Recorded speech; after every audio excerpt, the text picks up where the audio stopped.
Hello, my friends. Welcome back. We are building the welcome message project from the Why Python curriculum available at www.whybyte.in. Previously, we saw how we could make our short form function quite robust as well as informative using try and except. And within except, we are catching specific errors. For example, let's say the type error. So for instance, let's say I give short form for, let's say we need Whybyte Bengaluru, I get VWB. But a question that comes up is, why must I always return the 0th item of every string that I pass in? So why should it be VWB? Why can't it be, let's say, the third item, or it's a third character, or let's say a fourth character, whatever? It will be quite nice if I could give this as also an arg. The question is, can we do it? Obviously, the answer is yes. And in fact, we are going to illustrate a bunch of things.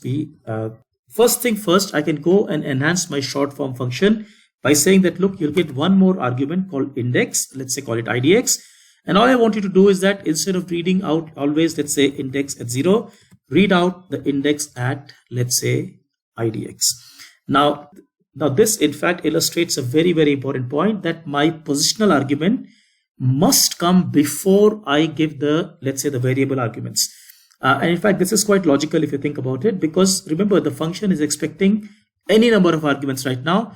But by putting the first one as a positional argument, I'm telling the interpreter, look, the first one is IDX and everything else is lumped into this tuple. So very logical. Now, when I, let's say, run this piece of code. So once again, let's say I try short form.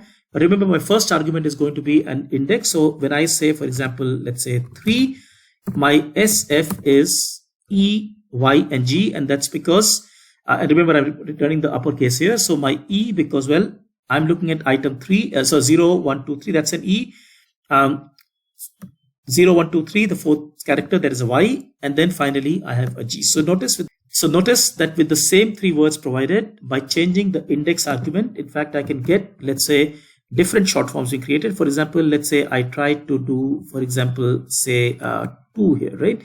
So 2 would be, well, then in that case, SF is, say, NBN. And this is quite clear because this is the 0, 1, 2, so that's N, 0, 1, 2, that's a B, 0, 1, 2, that's an N. So I get an NBN. However, nothing comes free. We are giving more flexibility to the player because now the player can choose which index they would want to be as part of the short form. However, I am also making my program more vulnerable because now my player can make mistakes in how this index is given. Let's look at some examples. Let's say by mistake, my player puts this also as a string. Now, the moment I do this, in fact, that is a type error. Now, that is a problem. In fact, I end up with a type error again, because remember, this index was being used to index into a string, which is a part of the tuple. Now, indices for strings cannot be strings. So that's a wrong data type, and hence I get a type error. In fact, this is not all. What happens if my index is very, very large, longer than the length of my strings? Notice in this case, I again go back to my square one. It just tells me, well, something went wrong. And what went wrong? Well, I know this. What went wrong is the fact that I tried to index with a number which is too large. As we saw in the last video, in fact, this is an index error. So we can kind of catch that error. But before going there, I would just want to say that, look, let me just enhance this except. Remember, the type error is being caught previously, but I can just make it a little bit more clear. I can just go and say, look, except exception as E. Notice here, I'm not defining what type of error, any exception. Please print something went wrong, but at least tell me what went wrong. So when I, let's say, notice now when I run this piece of code, it tells me something went wrong.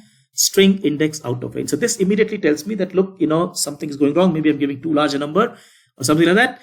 In fact, as we saw earlier, we can now go and catch the index error a little bit more, let's say, so I go and say, well, except index error as, let's say, E. Now, E is just a container. So it's just like a name holder. So I can just go and say print, and, I can just say index error, perhaps, and I can just put, let's say, comma E, so that I get a clear idea. Now, when I run this piece of code, notice previously just told me something went wrong because I was not explicitly catching index error. But when I run this piece of code now with the same input, in fact, I get index error, string index out of range. I could have given more information that, look, perhaps the index value is too large, right? You can please check that. Yeah. The point is that, by making my program flexible, it is nice, but I end up inviting more errors, and I'm trying to catch them over here.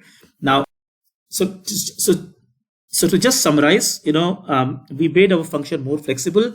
We gave a, let's say, positional argument that must be given before the variable arguments. However, by doing so, we have also made our function a bit more vulnerable, and hence we are trying to catch more type of errors. So, in this case, type error is likely, index error is also likely, and for anything else, I just say something went wrong, but I do come back with a message what went wrong so that the player can, find some benefit there. In fact, there's a very interesting general lesson that's coming out of all of this discussion.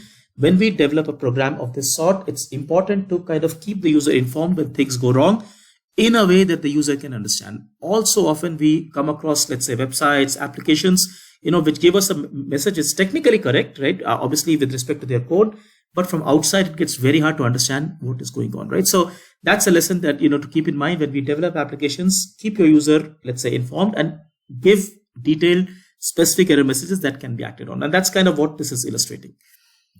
I hope you found this interesting. In general, if you think this way of learning works for you, where we apply concepts to learn, look at our website, www.ybyte.in, because we learn Python through such fun activities. Take care. Thank you so much. Bye-bye.